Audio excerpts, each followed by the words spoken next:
Guys, what do you think about Ivy and I? Tell us now, because We're we're about, get, here to do whatever you guys want. we're about to get married. We say if I laugh. Really? Guys, Ivy and I are about Like, to get they're really married. getting married? Yes, now. Just This, tell me. Just tell but I'm me proposing now. to you now. That's not nice. Proposal Okay, have to guys. come a surprise, Okay, right? guys, not as much as you didn't tell me on time, but I'm here to tell you guys that they're getting married. Yes, sir.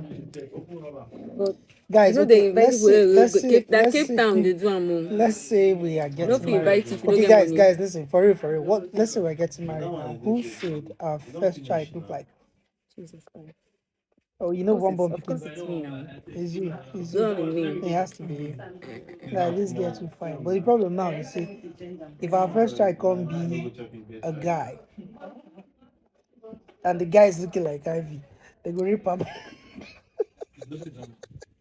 No, I think a guy that looks like me will probably look like a Casanova. Right.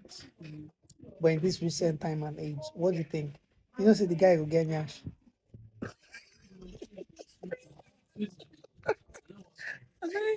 The princess that you did. The guy will get nyash. You don't want to make I adjust. No. Guys, Everybody fits here. we're working, we're cooking for you guys. Trust Yeah, me. this is Christmas Wahala. Yeah. Coming your way this Christmas. It's a movie you do not Wanna want to miss. miss. Guys, Don't wanna miss gather your that. popcorn, gather your candies, gather your whatever thing you want to gather. But this is a movie that you would like to watch with your family. Before I forget, this is how you do the thing, when you're with your guy. Don't be too messy, like, Again, you know,